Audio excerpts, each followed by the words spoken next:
रात बहुत गहरी थी। हवा में ठंड और सन्नाटा फैला हुआ था। कहीं दूर किसी उल्लू की आवाज़ सुनाई दे रही थी। पेड़ इतने घने कि चांद की रोशनी ज़मीन तक आ भी नहीं रही थी। यही वो इलाका था जिसे लोग थामा का जंगल कहते हैं। एक ऐसा स्थान जहाँ जाने की हिम्मत कोई भी नहीं करता था।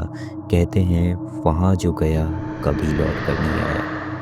तीन सहेलियां आरोही, निशा और रिया उसी जंगल के किनारे कैंपिंग के लिए आई थी। शहर की भीड़ भाड़ से दूर कुछ रोमांच और सुकून की तलाश में। उनके चेहरे पर हंसी थी, दिलों में जोश। टेंट लग चुके थे, कैंप फायर जल चुका था। तीनों बैठकर हंसी मजाक कर रही थी।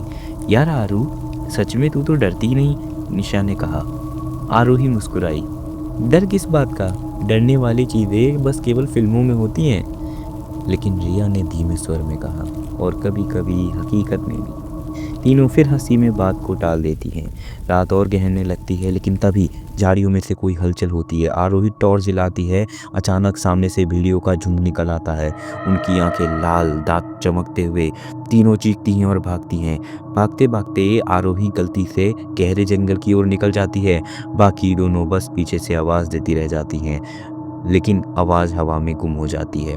अब आरोही अकेली थी। हाथ में मोबाइल की टॉर्च चल रही थी, बैटरी केवल 3%। वह हाँफते हुए और आगे बढ़ जाती है, हर पेड़ के पीछे से जैसे कोई इसे देख रहा हो। हवा में सड़ी गली सी गर्म थी। तभी उसे सामने एक पुराना टूटा मंदिर दिखा। दीवारों पर अजीब से चिन्ह बने हुए थे।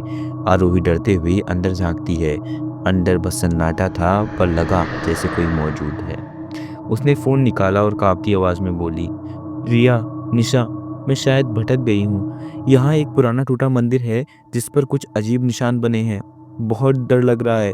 लेकिन तभी लाइन कट जाती है। अब फ़ोन में बैटरी सिर्फ 1% रह गई थी। वो बाहर निकलने को मुड़ी ही थी, किसी ने पीछे से उसका मुंह दबा लिया। वह छटपटाई, पर ज़मीन पर गिरा दी गई। कुछ परछाइयाँ उसके चारों ओर थी, लाल आंखें, सफ़ेद चेहरे, ठंडी सांसें। वह इंसान नहीं थे, वो वैम्पायर थे।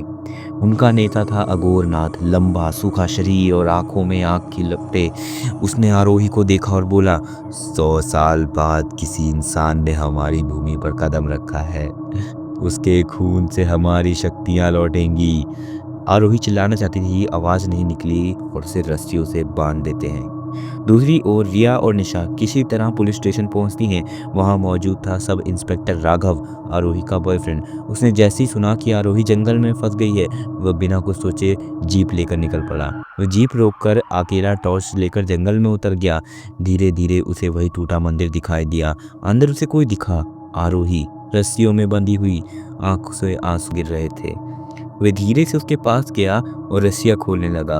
आरोही कांपती आवाज में बोली, राघव, वो लोग इंसान नहीं हैं, वो मुझे मार देंगी। राघव ने फुसफुसाकर कहा, शांत रहो, मैं हूं ना। अभी रस्सियाँ पूरी खुली भी नहीं थी कि झाड़ियों में हलचल हुई। हवा में सिसकारियाँ गूंजने लगी। अघोरनाथ और उसके साथी आ चुके थे। अघोरनाथ गरजा, कौन है जो हमारे भोजन में बाधा डालने आया है? और तुरंत एक वैम्पायर झपटा। राघव ने रिवॉल्वर निकाली और गोली चला दी। आवाज गूंज उठी। गोली सीधा वैम्पायर के पैरों में लगी। वो चीखता हुआ जमीन पर गिर पड़ा। राघव ने आरोही का हाथ पकड़ा और भागा। पीछे से दर्जनों परछाइयां उनका पीछा कर रही थी। राघव को दूर गाड़ी की लाइट दिखी। उसने आरोही से कहा, बस थोड़ा और। दौड़ते हुए दोनों गाड़ी तक पहुंचे। राघव ने इंजन स्टार्ट किया और गाड़ी चल पड़ी। पीछे से वैम्पायर चीखते रहे, लेकिन जैसे ही गाड़ी जंगल की सीमा पर गई, सब कुछ शांत हो गया। सूरज की पहली किरण फूटी। अब हवा ठंडी नहीं थी, सामान्य थी। गाड़ी सड़क पर आगे बढ़ती गई। जंगल धीरे धीरे पीछे छूटता गया। कुछ दिनों के बाद प्रशासन ने उस इलाके के बाहर एक बोर्ड लगाया, सावधान, यह क्षेत्र प्रतिबंधित है, प्रवेश वर्जित। दोस्तों, अगर आपको ये कहानी सुन के ज़रा भी मज़ा आया हो तो लाइक ज़रूर करना और चैनल को सब्सक्राइब कर लो, क्योंकि कहानी अगली बार और भी गहरी होने वाली है।